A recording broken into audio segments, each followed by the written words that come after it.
It's 9 a.m. on a hot August morning and time tickets to visit Barcelona's emblematic Sagrada Familia Basilica have already sold out.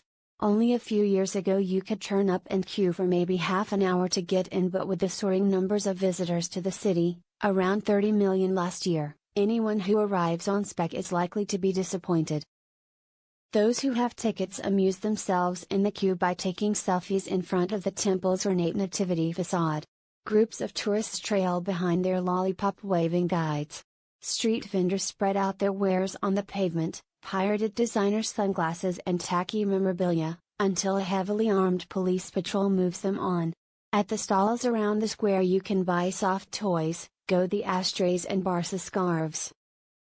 Antoni Gaudí's masterpiece was begun in 1882 and is due for completion in 2026.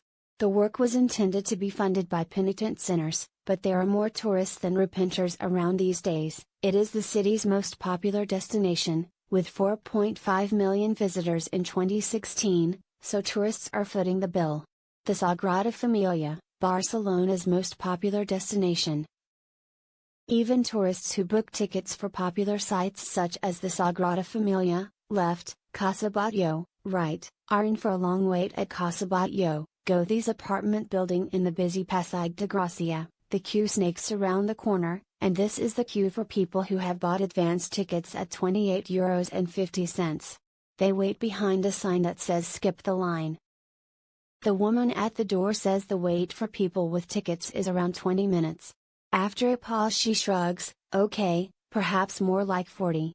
Barcelona remains a beautiful city, one of the most attractive in Europe, huddled between the mountains and the sea, with a wonderful climate and wealth of architecture and history.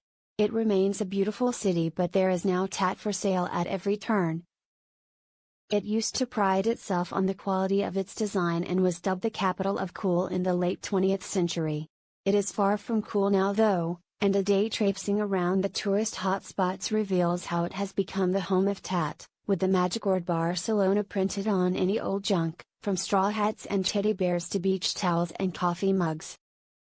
Not to mention all manner of ceramic creatures made in Gaudí's Trincati style of broken tiles.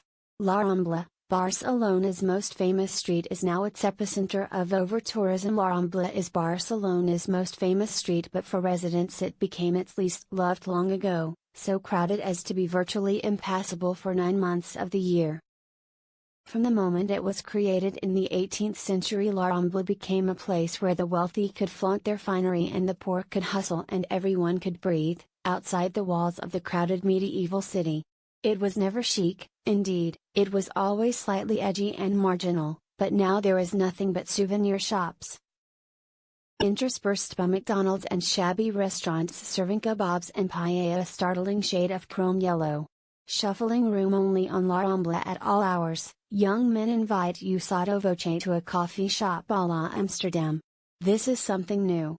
At night there are prostitutes, which isn't new, except now most of the women have been trafficked. La Rambla is a business. Every year more than 100 million people walk along it. Imagine if each person spends only €1. Fermín Villar, Friends of La Rambla. Last year a consortium was appointed to come up with a plan to attract residents back to La Rambla. They have consulted widely and details of the plan are expected to be published soon, but they have their work cut out. La Rambla is above all a business, says Fermín Villar, president of the Friends of La Rambla, which represents the street's residential and commercial interests. Every year more than 100 million people walk along this street. Imagine, if each person spends only €1. Itziar González, the architect who heads the symposium, says the first task is to convince people that La Rambla can be saved. It's not just about changing things, she says, it's about changing minds. Feeding the pigeons on Plaza Catalunya. It's doubtful, however, whether the Boqueria food market on La Rambla can be saved. Once a mecca for cooks and foodies where you could buy everything from truffles to edible insects, the stall holders are one by one caving into the force majeure of tourism, with fresh fish, meat and vegetables giving way to juice bars and assorted takeaways.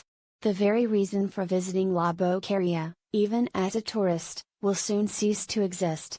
Once one of the finest food markets in Europe, The Bocaria market is now a tourist trap. Barcelona is one of Europe's most densely populated cities, with few open spaces.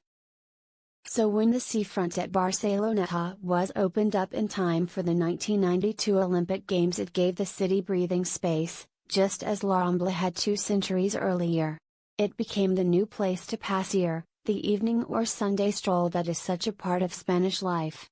But Barcelona has become another no-go zone for residents, as it has degenerated into a sort of urban Lloret de Mar.